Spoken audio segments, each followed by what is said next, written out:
Assalamu alaikum. This is Huma Islamia, O levels Islamia teacher. Today our topic is Hazrat Umar Razila Ta'ala Anhu. His Khilafat was from 634 to 644 AD, and it is from the topic is from paper 2, chapter 3, the Caliphs, the Islamic Caliphs.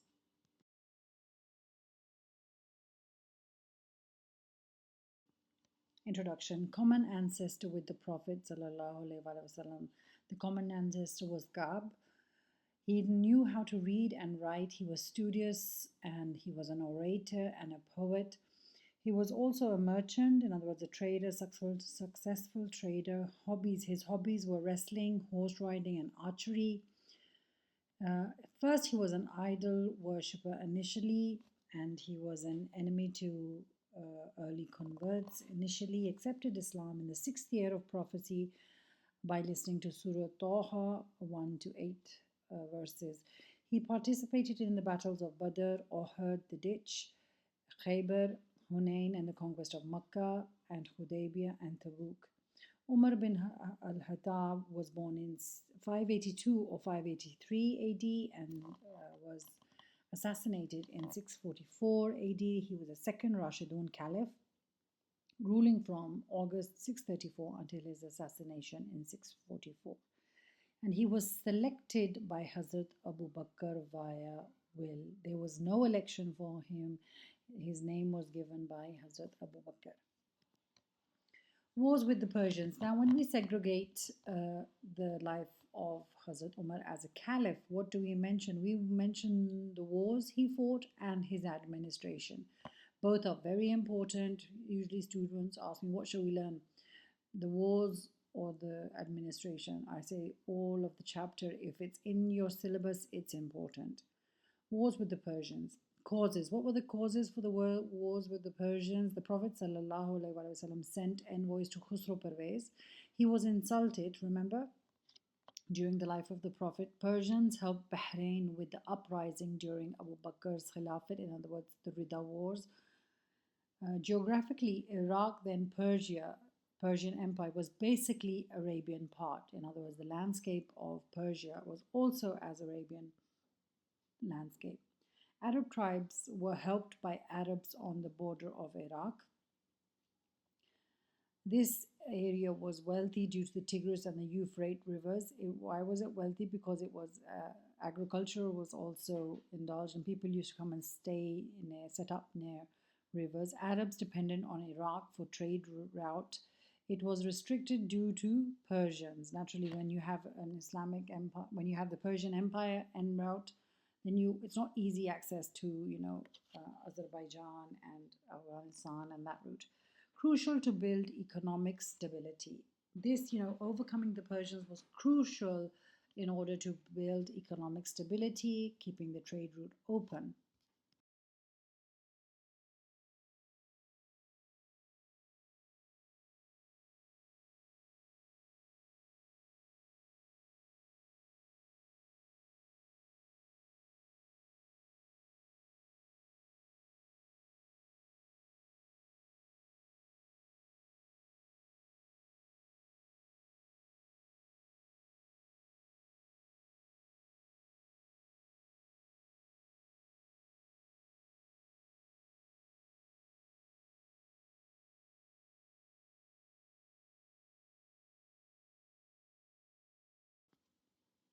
So the first battle that he fought with the Persians was Battle of Namarak. During Abu Bakr's Khilafat, Khalid bin Walid and Muthanna, this is during Hazrat Abu Bakr's Khilafat, during his reign of 2 years, Khalid bin Walid and Muthanna conquered Hira. Hira was Persian territory. Persian king sent Rustam, a general of his army, to fight with Muthanna. Abu Ubaid joined Muthanna and defeated Rustam. So they kept the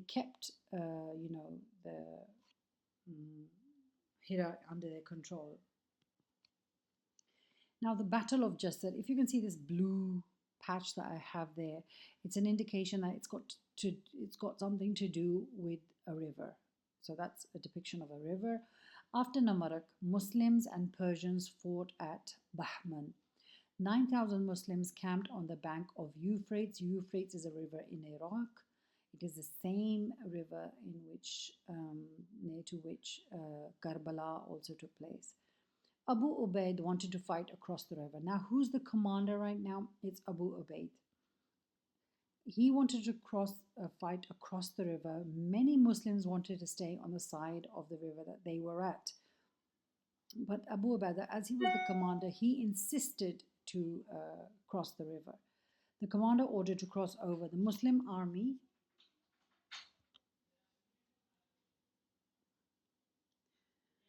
So the commander ordered to cross over. The Muslim army faced the Persians who were on elephants.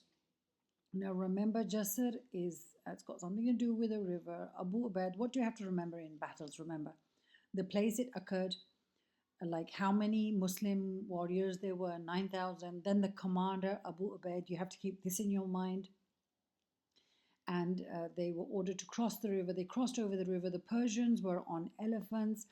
The Arabs were on horses. The Arab horses had never ever seen elephants in their whole life. And when they saw elephants, the Arab horses also went wild.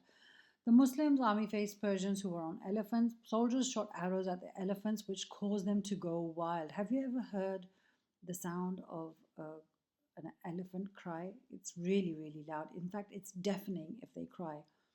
Now, that sound was the thing that made the Arab horses go wild. And they got scared and they ran out of control. And many Muslims were trampled under the feet of the elephants and under the feet of the horses too. Ubaid ordered foot attack because everybody had fallen off the horses. Muslims cut the hodas, ropes. They fell to the ground and the elephants trampled over Muslims. Now, what happened was the Muslims, when they started to attack on foot, what did they do? They cut the ropes of the hoda. The hoda is that, the carriage that is on top of the elephant.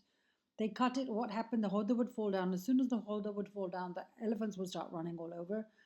And the Muslims were also trampled because of the elephants. A huge white elephant trampled over Abu Ubaid. Who was Abu Ubaid?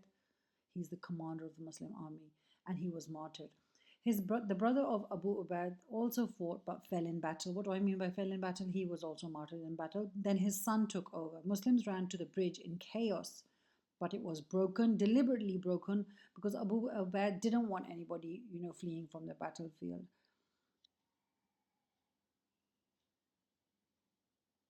The bridge was rebuilt. Some managed to cross back. Only 3,000 Muslims survived. The rest were all martyred. It is known as the Battle of the Bridge. So the Battle of Jasr is also known the Battle of the Bridge. Who is the commander? Abu Ubaid. And what happened? He orders to cross the river. What do the Arabian horses encounter? They encounter Persian elephants. And Abu Ubaidah is killed. The brother is killed. And then Muslims run back to the bridge, but they can't. There's no bridge. It was rebuilt, and only 3,000 out of 9,000 Muslims survived. Now, when I'm in class, I make my students drill the names Namarak, Jasr, Buaib, Qadsiya, Jalula, Nahawand. I make them drill these names, and if you can drill the names, it will be more easier for you to remember the battle. So it's Namarak, Jasr, Buaib, Qadsiya, Jalula, Nahawand. And Madain was captured without any fight. Okay, Battle of Buaib. Now, one thing to remember about the Battle of Buaib is that the Battle of Buaib is the opposite of Jasr. In the Battle of Jasr, the Persians win, and in the Battle of Buaib, the Muslims win. It's exact opposite of Jasr. After Jasr, Hazrat Umar sent messages all over Arabia to fight Persians. Christians and Muslims were to fight under one flag. Now, how do I remember? I give my kids, students some tips. Can you see Buaib, the Battle of Buaib? B is for Byzantine. Byzantines were the Christians. So the Christians and the Muslims fought under one flag. Mehran was the commander of the Persian side. He reached Euphrates. Persian crossed to the Muslim side of Buaib. Heavy battle took place. Mehran was killed by the Taghlib tribe. Persians tried to flee. Muthanna captured the bridge and many Persians were killed. Can you see? So it's the right opposite except without the elephants. The Battle of Qadisiyah. To avenge Bueb, Persians gathered. Jihad declared. Saad bin Abi Waqqas camped at Qadisiyah, west side of Euphrates. Now remember, this is Saad bin Abi Waqqas. Now uh, is the commander of the Muslim army. How can we remember who is the commander of the Muslim army? If you can see Qadisiyah, Waqqas, Q and Q. So remember by Qadisiyah that it's Saad bin Abi Waqqas, right? Camped at Qadisiyah, west side of the Euphrates. An envoy was sent to the Persian king Yazdgerd. He insulted the envoy. Rustam was sent to compete. He boasted of conquering Arabia. Rustam was sent by the Persian side and he boasted that he's going to conquer Arabia.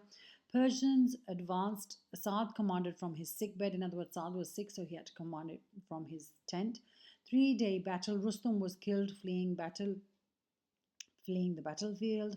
The battle broke the Persians' strength. Now, this was a huge battle. Who was the leader of the commander side? Saad bin Abi Waqqas. Who was the leader of the Persian side? Rustam. And then Rustam was killed while he was fleeing the battlefield, and naturally, their biggest warrior came and fought, but he was defeated. So that broke the strength of the Persians.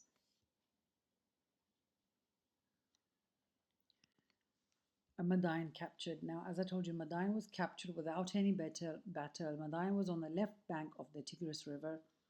After a few months, Saad marched to Madain and occupied it. Euphrates and Tigris all under Muslim community. In other words, after a siege of a couple of months, the Madain was captured, and Euphrates and Tigris, these huge rivers, were under the Muslim territory. Then it's the Battle of Jalula. The Persian king Yazdgerd took refuge at Halwan, which was 100 miles from Madain, ordered forces to advance to occupy Jalula. A fortress was made and a ditch dug for protection. Provisions were also stored. So what happens now? The Persian king, once Madain is captured, he runs to Halwan. He takes refuge at Halwan, but orders his troops to advance to Jalula. They fortified. A fortress was made, in other words, huge wall so that they could be protected, and a ditch was dug for protection also, and they also stored provisions. Saad sent an army under the command of Kaka. A siege around Jalula. Was led around Jalula for 7 months. Why a 7-month siege? Because remember, they had created a fortress and a ditch. It was impossible to overcome it. Persians wanted to drive out the Muslims, so they attacked them. Muslims withdrew to reposition and counterattack. Muslims attacked afternoon. Severe sandstorms in the faces of the Persians occurred, and Jalula was captured, and they agreed to pay jizya. It was because finally, after the 7-month siege, the Persians had to come out. They tried to fight, but then the Muslims attacked, and then plus they also got divine intervention in the form of sandstorms, and Jalula was captured. The Battle of Nahawand. After Jalula, peace between Muslims and Persians short-lived. Remember, they agreed to pay jizya, so that means that was a peace treaty. Yazdgerd's forces were 60,000, and the Muslims' forces were 30,000. 2 days battle, but there was no victory. On the 3rd day, Muslims won. Yazdgerd fled to Isfahan, Kirman, and Balkh, and was killed during Usman's Khilafat. This battle was the decisive victory for Muslim rule over the Persian Empire. Wars with the Byzantine, Syria. Roman Empire. Who were the Byzantine? They were the Roman empires, the Christians. What was the territory? It was Syrian territory, Egypt, and Jerusalem. Roman Emperor Heraclius, at the time of the Prophet, treated the envoy rudely, if you remember, at the time of the Prophet, and the envoy was killed at Motta, and Abu Bakr's time, the Battle of Ajnadain took place. The Battle of Yarmouk. The Battle of Yarmouk fought in 636 AD between the Byzantine. Khalid bin Walid had captured Damascus, Jordan, and Emesa, which angered the Byzantine. These were all, Byzantine territories. Muslims' forces were 40,000, commander under Abu Ubaidah bin Jarrah. He's one of the 10 blessed companions. The Byzantine army was 2,600,000. Romans offered money to leave. Imagine they were offering money to the Muslims to leave. Were they going to leave? A 6-day war took place. Muslims were victorious and won over Syria. 1/3 Byzantines left, some killed, and storms ruined their camp. Fall of Jerusalem. After Yarmouk, Muslims advanced to Jerusalem, Jordan. Jerusalem, sacred to Jews and Christians, was a fortified deep valley. Muslims laid siege and there was severe weather. It was very cold, in fact. Muslims faced strong resistance. Muslim commander Umar bin al-As demanded reinforcements. The news weakened the citizens of Jerusalem. When the people of Jerusalem found out that reinforcements are coming for the Muslims, they got weak.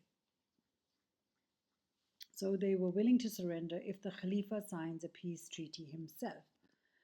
Umar left Ali as a deputy in Medina and proceeded to Jerusalem with a slave. They rode one camel in turns. Then the treaty was signed in Jerusalem, in which they were agreed to security of life and property guaranteed to all citizens, safety of churches and sacred buildings. Citizens would pay jizya, if not then leave. City keys were handed over to Umar. He was thankful, so he wanted to pray. He was taken to a church, but then Hazrat Umar refused to pray in a church. He did not want a precedent set that Muslims will come in and take over churches. So he asked to be guided to the place where Dawood used to pray. So Hazrat Umar stayed a few days and changed the administration and founded the Mosque of Umar. This is the church of the Holy Sepulchre. That is where he was offered to pray Salah, but he refused. And this is the Mosque of Umar. This is where he prayed. And then finally the mosque was made. Conquest of Egypt. By the end of 18 AH, 639 AD, Amr bin al-As set out to Egypt from Jerusalem with 4,000 men. He laid siege on Fustat, which was a harbor. It lasted 7 months, ended in success. The king of Egypt sent his troops to Alexandria. Alexandria was also a port. 12,000 Muslims reached Alexandria via the sea. Alexandria near the sea, 50,000 Byzantine forces came from Constantinople to fight Muslims. Muslims won the battles. Heraclius died. Muslims intensified attacks. Alexandria fell under Muslim rule. Martyrdom of Umar. Persian slave Abu Lulu Feroz came as captive after the Battle of Nahawand. He was sold as a slave and bought by the governor of Basra.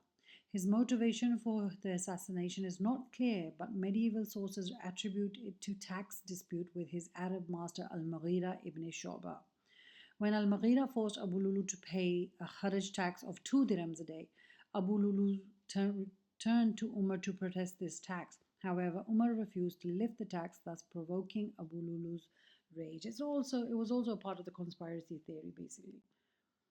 He died in Zilhaj 23 AH. Umar, the assassination attempt that was levied on him happened at the Fajr prayers. Feroz attacked with a poisoned knife. Umar fell down. While on his deathbed, he made a shura of 6 people who were to be chosen as Caliph. One Caliph will be chosen from the 6 people. The 6 people were Ali, Usman, Zubair bin Awam, Abdurrahman bin Auf, Talha, Saad bin Abi Waqas for the nomination of the next Caliph. Umar asked permission to be buried near the Prophet ﷺ, and he died after 3 or some say 10 days. Administration of Umar. So, administration. Hazrat Umar had a very effective system of administration. It is a model for present-day rulers, and many things from his administrative reforms have been inculcated into international communities and governments. New laws and regulations according to the Quran and Sunnah were laid. Established Majlis-e-Shura and Majlis-e-Am. Majlis-e-Shura was the parliament of senior companions, and Majlis-e-Am was a parliament of the public. In other words, the public opinion was always asked. Islamic Empire was divided into provinces ruled by governors and districts ruled by amils. So the province was ruled by a governor, and the division of districts was ruled by amils. Walis were religious and military heads also. So the military heads also used to have the responsibility of religious education also. For checks and balance, amils, walis, and governors were called during the days of Hajj to address any complaints against officers in office. In other words, at the time of Hajj, all of the governors, all of the walis were called to Makkah. If anybody from the public had a complaint against any person in government, they would complain, and then that person would have to answer in front of Umar against the accusations levied against him. Consultation boards. Consultation boards sat for appointments, Majlis Shura. In other words, any appointment that was given, a whole board would sit. The Majlis Shura used to decide who would go as a governor. It was not any personal picking. Given appointments, emoluments, duties, compensation, the appointments, the people who were appointed were given. They had defined duties, they had defined compensation at the end of their tenure, they had a proper pay. Appointees written undertaken. Anybody who was appointed as a governor, an amil, or a wali, they had to give a written undertaking to live simply, submit property, assets, and statements. In other words, what did they possess when they were appointed, and when they would leave office, they would again have to show all of the assets. If the assets were increased, then the increased amount of assets were taken away and given to the state, because it was claimed that this increase in assets was because of the state or the position that you were in. At retirement, assets were rechecked. He deployed intelligence officers on his own office holders. Can you see this? The ISI and the IB and everything, the things that the CIA, where did we get this? That Hazrat Umar was the one who was the first to introduce this type of proper intelligence that used to check his own people. He appointed separate judges, qazi, and made them independent. They were checked for impartial and justice. Now, judges, remember, the judge used to be the governor or anybody who was the person of authority, but then he was the one who created independent judiciary, in which the judge was not a person of government. It was a separate entity, basically. Established, what else did he establish? He established education and military and police departments, the Department of Education, Department of Military, police departments, and jails. Remember, there were no jails before. Ministry of Finance, he established the Ministry of Finance, what was known as the Diwan. And what was the Diwan? What happened there? In charge of revenue coming from center and provinces. What type of revenues used to come? Received revenues and provided funds and disbursements. In other words, the revenue collected in the form of zakat, jizya, kharaj, fay, tax on farmers, 1/10 of the produce, and commercial tax on non-Muslims. These were all collected, and then from these collections, funds were given out to different places. He also levied zakat on horses. Also, the horses are still the most expensive thing, animal on earth. After state expenditure, remains were distributed among the companions, amongst the relatives of the Prophet ﷺ, the Ahl Bayt, and priority for early converts and military services to Islam. That is how they would distribute the finance. The army disciplined. He also introduced a disciplined army. Infantry and cavalry was established. First, what used to happen, jihad used to be announced, and whoever wanted to come and volunteer, they would come and volunteer. But then Umar was the one who introduced a permanent infantry and a permanent cavalry. They were given salaries. He cared for the welfare of the army. If an army personnel neglected duty, he was punished. That still happens in the Pakistan army also. Army personnel not allowed to buy land in a conquered area. No army person was allowed to buy land in a conquered area. They were all ordered to live in cantonments and not amongst the common public. Army personnel had to learn the Quran and Sunnah and preach in the conquered lands. That's I told you that before. That was their duty. That they had to teach the Quran and Sunnah wherever they would go. He introduced town planning. Towns were drawn out to be planned. For example, Kufa and Basra, they were well mapped out plans and towns. Hijri, he invented the Hijri calendar starting from, Hijrat. He introduced the old age pension, that if an old person was living and had no, stocks of income or resource of income, then they were given a pension from the state. Census of population, he was the first to introduce the census of population in which the Muslim count was counted. Officers to check weight and balance in the market. He had specific, people checking accountability officers checking if the traders are trading properly. Forts were constructed at borders. In other words, the borders were fortified by forts. Character. He lived an ordinary Islamic life. He wore patched clothes. Kind and sympathetic. He was kind and sympathetic towards. I forgot the M there. That's why. Sympathetic towards public. He was strict with his officers and roamed the streets at night to see what's happening in the society. He ran errands for the poor and the widows. He denied himself of any privileges. In other words, he lived a very simple life. He didn't enjoy any perks of being a caliph. Thank you. Huma Islam.